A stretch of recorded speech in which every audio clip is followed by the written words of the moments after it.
जी का खालसा वाहिगुरु जी की फतेह। कविता चिरंकाल मानस जन्म निर्मोल पाए, सफल जन्म गुर चरण सरन कै। चिरंकाल मानस जन्म निर्मोल पाए, सफल जन्म गुर चरण सरन कै। लोचन अमोल गुर दरस अमोल देखे, श्रवण अमोल गुर बचन धरन कै। नासका अमोल चरनार बिंद वासना कै, रसना अमोल गुर मंत्र सिमरन कै। हसत अमोल गुर देव सेवकै सफल, चरण अमोल परदर्शना करन कै। हसत अमोल गुर देव सेवकै सफल, चरण अमोल परदर्शना करन कै। वाहिगुरु जी का खालसा वाहिगुरु जी की फतेह। परम सन्मानयोग साध संगत, सत्कारयोग भाई साहब भाई गुरदास जी, इस 17 नंबर कविता दे विच मनुखा जन्म द्वारा इस संसार ते आके साडा एक अंग सफल किवें हो सकदा है, ਉਹਦੇ ਬਾਰੇ ਸਾਨੂੰ ਸਮਝਾ ਰਹੇ ਨੇ। ਭਾਈ ਸਾਹਿਬ ਭਾਈ ਗੁਰਦਾਸ ਜੀ ਇਸ ਕਵਿਤ ਦੇ ਵਿੱਚ ਜੋ ਉਹਨਾਂ ਨੇ ਬਚਨ ਵਰਤੇ ਨੇ, ਉਹਨਾਂ ਦੇ ਕੁਝ ਪਦ ਅਰਥ ਆਪ ਸੰਗਤ ਨਾਲ ਦਾਸ ਸਾਂਝੇ ਕਰਨਾ ਚਾਹੇਗਾ। ਭਾਈ ਸਾਹਿਬ ਜੀ ਕਹਿੰਦੇ ਚਿਰੰਕਾਲ, ਚਿਰੰਕਾਲ ਦਾ ਅਰਥ ਹੈ ਕਿ ਚਿਰ ਪਿੱਛੋਂ, ਇਹਦਾ ਅਰਥ ਹੈ ਕਈ ਜਨਮ ਭਟਕਣ ਤੋਂ ਬਾਅਦ।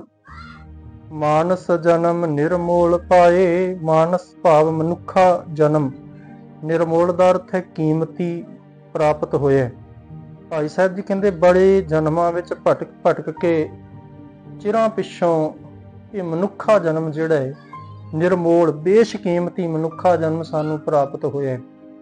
ਧੰਨ ਗੁਰੂ ਗ੍ਰੰਥ ਸਾਹਿਬ ਸੱਚੇ ਪਾਤਸ਼ਾਹ ਸਤਿਗੁਰੂ ਜੀ ਪਾਵਨ ਗੁਰਬਾਣੀ ਦੇ ਵਿੱਚ ਬਚਨ ਕਰਦੇ ਨੇ, ਕਈ ਜਨਮ ਭਏ ਕੀਟ ਪਤੰਗਾ, ਕਈ ਜਨਮ ਕੀੜੇ ਬਣੇ, ਪਤੰਗੇ ਬਣੇ, ਕਈ ਜਨਮ ਗੱਜ ਮੀਨ ਕੋ ਕੁਰੰਗਾ, ਕਈ ਜਨਮ ਹਾਥੀ ਬਣੇ, ਮੱਛੀ ਬਣੇ, ਕਈ ਜਨਮ ਜਿਹੜੇ ਨੇ ਇੱਦਾਂ ਦੀਆਂ ਏਡੀਆਂ ਟੇਡੀਆਂ ਜੂਨਾਂ ਦੇ ਵਿੱਚ ਭਟਕਦੇ ਰਹੇ, ਹਿਰਨ ਬਣੇ, ਕਈ ਜਨਮ ਪੰਖੀ ਸਰਪ ਹੋਇਓ, ਕਈ ਜਨਮ ਪੰਛੀਆਂ ਦੀਆਂ ਜੂਨਾਂ ਵਿੱਚ ਭਟਕਦੇ ਰਹੇ, ਕਈ ਜਨਮ ਸੱਪ ਬਣ ਕੇ ਧਰਤੀ ਤੇ ਰੇਂਗਦੇ ਰਹੇ, ਕਈ ਜਨਮ ਹੈਵਰ ਬ੍ਰਿਖ ਜੋਇਓ, ਕਈ ਜਨਮ ਬਲਦ ਬਣੇ। ਇੱਦਾਂ ਦੀਆਂ ਏਡੀਆਂ ਟੇਡੀਆਂ ਜੂਨਾਂ ਦੇ ਵਿੱਚ ਪੈ ਕੇ ਅਸੀਂ ਜਿਹੜੇ ਦੁੱਖ ਭੋਗੇ ਨੇ। ਤੇ ਗੁਰੂ ਅਰਜਨ ਸਾਹਿਬ ਜੀ ਦੇ ਗੌੜੀ ਰਾਗ ਵਿੱਚ ਇਹ ਬਚਨ ਨੇ, ਸਤਿਗੁਰੂ ਜੀ ਕਹਿੰਦੇ ਕਈ ਜਨਮ ਭਏ ਕੀਟ ਪਤੰਗਾ, ਕਈ ਜਨਮ ਗਜਮੀਨ ਕੁਰੰਗਾ, ਕਈ ਜਨਮ ਪੰਖੀ ਸਰਪ ਹੋਇਓ, ਕਈ ਜਨਮ ਹੈਵਰ ਬ੍ਰਿਖ ਜੋਇਓ। ਮਿਲ ਜਗਦੀਸ਼ ਮਿਲਨ ਕੀ ਬਰੀਆ, ਚਿਰੰਕਾਲ ਇਹ ਦੇਹ ਸੰਜਰੀਆ। ਸਤਿਗੁਰੂ ਜੀ ਕਹਿੰਦੇ ਹੁਣ ਤੇਰੇ ਕੋਲ ਵਾਰੀ ਹੈ ਰੱਬ ਜੀ ਨੂੰ ਮਿਲਣ ਦੀ, ਪਰਮਾਤਮਾ ਨੂੰ ਮਿਲ। ਚਿਰਾਂ ਪਿੱਛੋਂ ਇਹ ਮਨੁੱਖਾ ਜਨਮ ਜਿਹੜਾ ਇਹ ਤੈਨੂੰ ਪ੍ਰਾਪਤ ਹੋਇਆ, ਬੇਸ਼ਕੀਮਤੀ ਹੈ, ਇਹਦੀ ਕੋਈ ਕੀਮਤ ਨਹੀਂ, ਇੱਕ ਇੱਕ ਅੰਗ ਬੇਸ਼ਕੀਮਤੀ ਹੈ। ਕਹਿੰਦੇ ਇੱਕ ਬੜਾ ਦੁਖੀ ਮਨੁੱਖ, ਗਰੀਬ ਮਨੁੱਖ ਆਪਣੇ ਸਰੀਰ ਦੀ ਜੀਵਨ ਲੀਲਾ ਖਤਮ ਕਰਨ ਵਾਸਤੇ ਤੁਰਿਆ। ਰਸਤੇ ਵਿੱਚ ਉਹਨੂੰ ਇੱਕ ਸਾਧੂ ਮਹਾਤਮਾ ਮਿਲਿਆ, ਪੁੱਛਦਾ ਇੰਨਾ ਦੁਖੀ ਕਿਉਂ ਹੈ ਤੇ ਜਾ ਕਿੱਧਰ ਨੂੰ ਰਿਹਾ। ਉਹ ਦੁਖੀ ਮਨੁੱਖ, ਆਤੁਰ ਮਨੁੱਖ ਉਸ ਸਾਧੂ ਨੂੰ, ਉਸ ਮਹਾਤਮਾ ਨੂੰ ਕਹਿੰਦਾ ਹੈ ਕਿ ਮੈਂ ਇਸ ਗਰੀਬੀ ਤੋਂ, ਇਸ ਕੰਗਾਲਤਾ ਤੋਂ ਬਹੁਤ ਦੁਖੀ ਹਾਂ। ਮੇਰੇ ਕੋਲ 2 ਵਕਤ ਦੀ ਰੋਟੀ ਕਮਾਉਣ ਜੋਗਾ ਧਨ ਨਹੀਂ, ਰੋਟੀ ਖਾਣ ਜੋਗਾ ਧਨ ਨਹੀਂ, ਤੇ ਮੈਂ ਇਸ ਮਨੁੱਖਾ ਸਰੀਰ ਦੀ ਜਨਮ ਲੀਲਾ ਖਤਮ ਕਰਨ ਜਾ ਰਹੀ ਹਾਂ। ਉਹ ਸਾਧੂ ਮਹਾਤਮਾ ਕਹਿੰਦੇ ਅੱਛਾ ਫਿਰ ਇੱਕ ਕੰਮ ਕਰ, ਤੂੰ ਆਪਣੀ ਜੀਵਨ ਲੀਲਾ ਖਤਮ ਨਾ ਕਰ, ਬਲਕਿ ਮੈਂ ਤੈਨੂੰ ਕੁਝ ਧਨ ਦੇਣ ਵਾਸਤੇ ਤਿਆਰ ਹਾਂ। ਤੂੰ ਇਸ ਤਰ੍ਹਾਂ ਕਰ, ਆਪਣੀ ਇੱਕ ਅੱਖ ਕੱਢ ਕੇ ਮੈਨੂੰ ਦੇ ਦੇ, ਇਹਦੇ ਬਦਲੇ ਮੈਂ ਤੈਨੂੰ ਕੁਝ ਧਨ ਜਿਹੜਾ ਉਹ ਦੇਣ ਵਾਸਤੇ ਤਿਆਰ ਹਾਂ। ਉਹ ਮਨੁੱਖ ਕਹਿੰਦਾ, ਮੈਂ ਆਪਣੀ ਅੱਖ ਕਿਵੇਂ ਦੇ ਸਕਦਾ, ਇਹ ਨਹੀਂ ਦਿੱਤੀ ਜਾ ਸਕਦੀ। ਸਾਧੂ ਮਹਾਤਮਾ ਨੇ ਉਸੇ ਵੇਲੇ ਫਿਰ ਬਚਨ ਕੀਤਾ, ਕਹਿੰਦੇ ਤੂੰ ਇਸ ਤਰ੍ਹਾਂ ਕਰ, ਮੈਨੂੰ ਆਪਣੀਆਂ ਦੋਵੇਂ ਅੱਖਾਂ ਦੇ ਦੇ, ਮੈਂ ਤੈਨੂੰ ਦੁੱਗਣਾ ਧਨ ਦੇਣ ਵਾਸਤੇ ਤਿਆਰ ਹਾਂ। ਉਹ ਮਨੁੱਖ ਕਹਿੰਦਾ ਕਿ ਇਹ ਕਿਵੇਂ ਹੋ ਸਕਦਾ, ਮੈਂ ਤੇ ਅੰਨਾ ਹੋ ਜਾਵਾਂਗਾ, ਮੈਂ ਦੋਵੇਂ ਅੱਖਾਂ ਕਿਵੇਂ ਦੇ ਦਿਆਂ। ਉਹ ਮਹਾਤਮਾ ਕਹਿੰਦਾ ਫਿਰ ਇੰਜ ਕਰ, ਆਪਣਾ ਇੱਕ ਹੱਥ ਮੈਨੂੰ ਦੇ ਦੇ, ਮੈਂ ਉਸ ਤੋਂ ਵੀ ਵੱਧ ਧਨ ਤੈਨੂੰ ਦੇਣ ਵਾਸਤੇ ਤਿਆਰ ਹਾਂ। ਉਹ ਮਨੁੱਖ ਦੁਖੀ ਹੋ ਕੇ ਕਹਿੰਦੇ ਇਹ ਕਿਵੇਂ ਹੋ ਸਕਦਾ ਕਿ ਮੈਂ ਆਪਣਾ ਹੱਥ ਤੈਨੂੰ ਦੇ ਦਿਆਂ। ਉਹ ਸਾਧੂ ਮਹਾਤਮਾ ਕਹਿੰਦੇ ਇਸ ਤਰ੍ਹਾਂ ਕਰ, ਤੂੰ ਮੈਨੂੰ ਆਪਣੇ ਦੋਵੇਂ ਹੱਥ ਦੇ ਦੇ, ਮੈਂ ਤੈਨੂੰ ਹਜ਼ਾਰਾਂ ਰੁਪਏ ਜਿਹੜੇ ਨੇ ਤੇ ਬਹੁਤ ਕੀਮਤੀ ਸੋਨੇ ਦੀਆਂ ਮੋਹਰਾਂ ਦੇਣ ਵਾਸਤੇ ਤਿਆਰ ਹਾਂ, ਤੂੰ ਮੈਨੂੰ ਆਪਣੇ ਦੋਵੇਂ ਹੱਥ ਦੇ ਦੇ। ਉਹ ਮਨੁੱਖ ਕਹਿੰਦੇ ਕਿਵੇਂ ਹੋ ਸਕਦਾ, ਮੈਂ ਹੱਥ ਤੈਨੂੰ ਕਿਉਂ ਦੇ ਦਿਆਂ, ਮੈਂ ਨਹੀਂ ਦੇਵਾਂਗਾ। ਉਹ ਸਾਧੂ ਮਹਾਤਮਾ ਕਹਿੰਦੇ ਇਸ ਤਰ੍ਹਾਂ ਕਰ, ਫਿਰ ਆਪਣਾ ਇੱਕ ਪੈਰ ਮੈਨੂੰ ਦੇ ਦੇ, ਮੈਂ ਤੈਨੂੰ ਸੋਨੇ ਦੀਆਂ ਚਾਂਦੀ ਦੀਆਂ ਮੋਹਰਾਂ ਦੇ ਥਾਲ ਭਰ ਕੇ ਦਿਆਂਗਾ, ਜੀਵਨ ਭਰ ਸੁੱਖ ਆਰਾਮ ਦੀ ਜ਼ਿੰਦਗੀ ਬਤੀਤ ਕਰੀ। ਉਹ ਸਾਧੂ ਮਹਾਤਮਾ ਦੀ ਗੱਲ ਸੁਣ ਕੇ ਉਹ ਮਨੁੱਖ ਬੜਾ ਵਿਚਲਿਤ ਹੋਇਆ, ਬੜਾ ਦੁਖੀ, ਸਾਧੂ ਮਹਾਤਮਾ ਤੇ ਗੁੱਸਾ ਕਰਨ ਲੱਗ ਪਿਆ।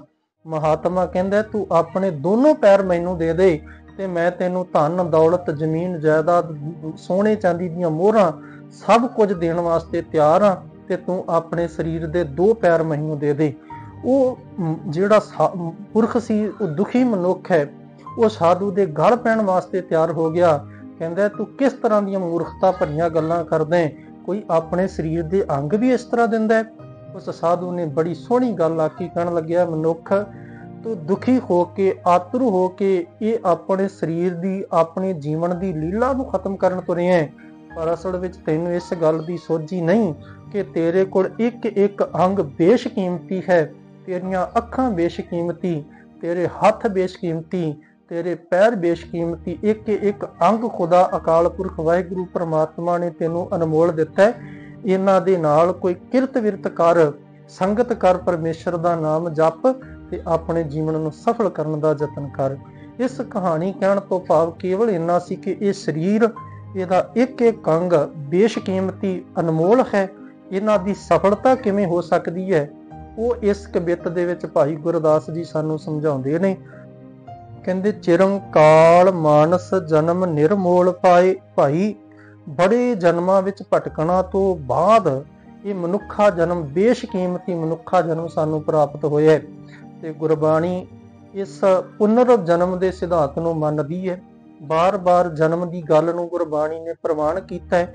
ਬਹੁਤ ਸਾਰੇ ਬਚਨ ਗੁਰਬਾਣੀ ਦੇ ਵਿੱਚ ਉਦਾਹਰਣ ਦੇ ਤੌਰ ਤੇ ਦਿੱਤੇ ਜਾ ਸਕਦੇ ਨੇ। ਭਗਤ ਕਬੀਰ ਸਾਹਿਬ, ਭਗਤ ਰਵਿਦਾਸ ਜੀ, ਗੁਰੂ ਅਮਰਦਾਸ ਸਾਹਿਬ, ਹੋਰ ਬਹੁਤ ਸਾਰੇ ਬਚਨ ਗੁਰੂ ਗ੍ਰੰਥ ਸਾਹਿਬ ਜੀ ਵਿੱਚ ਸਾਧੂ ਮਹਾਂਪੁਰਖਾਂ ਦੇ, ਗੁਰੂ ਸਾਹਿਬਾਨ ਦੇ ਮਿਲਦੇ ਨੇ, ਜਿੱਥੇ ਬਾਰ-ਬਾਰ ਜਨਮ ਦੀ ਜਿਹੜੀ ਗੱਲ ਹੈ ਉਹ ਗੁਰਬਾਣੀ ਦੇ ਵਿੱਚ ਕੀਤੀ ਗਈ ਹੈ। ਸਤਿਗੁਰੂ ਜੀ ਕਹਿੰਦੇ ਕਈ ਜਨਮ ਭਟਕਣ ਤੋਂ ਬਾਅਦ ਇਹ ਮਨੁੱਖਾ ਜਨਮ, ਅਨਮੋਲ ਬੇਸ਼ਕੀਮਤੀ ਮਨੁੱਖਾ ਸਰੀਰ ਸਾਨੂੰ ਪ੍ਰਾਪਤ ਹੋਇਆ। ਔਰ ਸਤਿਗੁਰੂ ਗੁਰੂ ਗ੍ਰੰਥ ਸਾਹਿਬ ਜੀ ਨੇ ਬਾਣੀ ਵਿੱਚ ਆਖਿਆ ਕਿ ਇਹ ਜਿਹੜੀ ਮਨੁੱਖਾ ਦੇਹੀ ਹੈ, ਇਸ ਦੇਹੀ ਕੋ ਸਿਮਰਹਿ ਦੇਵ, ਦੇਵਤੇ ਇਸ ਦੇਹੀ ਨੂੰ ਯਾਦ ਕਰਦੇ ਨੇ, ਕਿਤੇ ਸਾਨੂੰ ਇਹ ਮਨੁੱਖਾ ਸਰੀਰ ਮਿਲ ਜਾਏ। ਤੇ ਭਾਈ ਗੁਰਦਾਸ ਜੀ ਕਹਿੰਦੇ ਚਿਰੰਕਾਲ ਮਾਨਸ ਜਨਮ ਨਿਰਮੋਲ ਪਾਏ, ਬੜੇ ਜਨਮਾਂ ਵਿੱਚ ਭਟਕਣ ਤੋਂ ਬਾਅਦ ਚਿਰ ਪਿੱਛੋਂ ਇਹ ਬੇਸ਼ਕੀਮਤੀ ਮਾਨਸ ਜਨਮ, ਮਨੁੱਖਾ ਜਨਮ ਪ੍ਰਾਪਤ ਹੋਇਆ। ਸਫਲ ਜਨਮ, ਭਾਈ ਸਾਹਿਬ ਜੀ ਕਹਿੰਦੇ ਤੇਰਾ ਜਨਮ ਸਫਲ ਹੋ ਜਾਵੇ, ਇਹਦੇ ਵਾਸਤੇ ਕੁਦਮ ਕਰਕੇ ਗੁਰ ਚਰਨ ਸ਼ਰਨ ਕਹਿ, ਗੁਰੂ ਦੇ, ਸਤਿਗੁਰੂ ਦੇ ਚਰਨਾਂ ਦੀ ਸ਼ਰਨ ਵਿੱਚ ਪੈ ਜਾ, ਗੁਰੂ ਦੇ ਚਰਨਾਂ ਨਾਲ ਜੁੜ ਜਾ ਤਾਂ ਕਿ ਤੇਰਾ ਮਨੁੱਖਾ ਜਨਮ ਸਫਲ ਹੋ ਜਾਏ। ਭਾਈ ਸਾਹਿਬ ਜੀ ਕਹਿੰਦੇ ਲੋਚਨ ਅਮੋਲ, ਭਾਈ ਸਾਹਿਬ ਜੀ ਕਹਿੰਦੇ ਤੇਰੀਆਂ ਅੱਖਾਂ ਬੇਸ਼ਕੀਮਤੀ ਨੇ, ਬੜੀਆਂ ਅਨਮੋਲ ਨੇ, ਪਰ ਸਫਲ ਉਦੋਂ ਹੋਣਗੀਆਂ ਗੁਰ ਦਰਸ਼ ਅਮੋਲ ਦੇਖੈ। ਕਹਿੰਦੇ ਸਫਲ ਤਾਂ ਨੇ ਜੇ ਸਤਿਗੁਰੂ ਜੀ ਦੇ ਅਨਮੋਲ ਦਰਸ਼ਨ ਦੇਖਣ। ਇਹਨਾਂ ਬੇਸ਼ਕੀਮਤੀ ਅੱਖਾਂ ਦੇ ਨਾਲ ਬੇਸ਼ਕੀਮਤੀ ਅਨਮੋਲ ਸਤਿਗੁਰੂ ਜੀ ਦੇ ਦਰਸ਼ਨ ਕਰ, ਗੁਰਬਾਣੀ ਦੇ ਨਾਲ ਜੁੜ, ਅੱਖਾਂ ਨਾਲ ਗੁਰਬਾਣੀ ਨੂੰ ਤੱਕ, ਗੁਰਬਾਣੀ ਨੂੰ ਪੜ੍ਹ, ਤੇ ਭਾਈ ਗੁਰਦਾਸ ਜੀ ਕਹਿੰਦੇ ਤੇਰੀਆਂ ਅੱਖਾਂ ਸਫਲ ਹੋ ਜਾਣਗੀਆਂ। ਸਰਵਣ ਅਮੋਲ, ਤੇਰੇ ਕੰਨ ਬੇਸ਼ਕੀਮਤੀ ਨੇ ਪਰ ਸਫਲ ਤਾਂ ਨੇ ਗੁਰ ਬਚਨ ਧਰਨ ਕਹਿ, ਜੇ ਇਹਨਾਂ ਕੰਨਾਂ ਦੇ ਵਿੱਚ ਗੁਰੂ ਦੇ ਬਚਨ ਪੈਣ ਤੇ ਕੰਨ ਜਿਹੜੇ ਨੇ ਗੁਰੂ ਦੇ ਸ਼ਬਦ ਵਾਲੇ ਪਾਸੇ ਜੁੜ ਜਾਣ, ਗੁਰੂ ਦੇ ਸ਼ਬਦ ਨੂੰ ਕੰਨ ਧਾਰਨ ਕਰ ਲੈਣ। ਭਾਈ ਸਾਹਿਬ ਜੀ ਕਹਿੰਦੇ ਸਤਿਗੁਰੂ ਦੇ ਬਚਨ ਸਰਵਣ ਕਰਨਗੇ, ਕਥਾ ਕੀਰਤਨ ਗੁਰਬਾਣੀ ਗੁਰੂ ਜਸ ਹਰ ਜਸ ਕੰਨ ਸਰਵਣ ਕਰਨ ਤੇ ਸਫਲ ਹੋ ਜਾਣਗੇ। ਨਾਸਿਕਾ ਅਮੋਲ ਚਰਨਾਰ ਬਿੰਦ ਬਾਸਨਾ ਕਹਿ। ਭਾਈ ਸਾਹਿਬ ਜੀ ਕਹਿੰਦੇ ਤੇਰੀਆਂ ਨਾਸਿਕਾ ਜਿਨ੍ਹਾਂ ਦੇ ਰਾਹੀਂ ਤੋਂ ਸਵਾਸ ਲੈਣਾ ਬੇਸ਼ਕੀਮਤੀ ਨੇ, ਅਨਮੋਲ ਨੇ। ਜੇ ਇਹ ਦੋ ਨਾਸਿਕਾ ਨਾ ਹੋਣ ਤੇ ਚੇਤੇ ਰੱਖਿਓ ਬੰਦਾ ਸਵਾਸ ਲੈਣ ਵਾਸਤੇ ਦੁਖੀ ਹੋ ਜਾਏਗਾ, ਮੈਂ ਸਾਹ ਕਿਵੇਂ ਲਵਾਂ। ਤੇ ਬੇਸ਼ਕੀਮਤੀ ਨਾਸਿਕਾ ਕਿਤੇ ਵਾਹਿਗੁਰੂ ਨਾ ਕਰੇ ਸਾਨੂੰ ਢਿੱਲ ਮੱਠ ਆਉਂਦੀ ਹੈ, ਕਿਸੇ ਕਾਰਨ ਵਸ ਸਾਨੂੰ ਨਜ਼ਲਾ ਜ਼ੁਕਾਮ ਹੀ ਹੋ ਜਾਏ, ਕਿਤੇ ਨਾਸਿਕਾ ਬੰਦ ਹੋ ਜਾਣ, ਸਾਹ ਲੈਣਾ ਔਖਾ ਹੋ ਜਾਂਦਾ ਹੈ। ਭਾਈ ਸਾਹਿਬ ਜੀ ਕਹਿੰਦੇ ਇਹ ਬੇਸ਼ਕੀਮਤੀ ਨਾਸਿਕਾ ਨੇ, ਸਫਲੀਆਂ ਤਾਂ ਨੇ।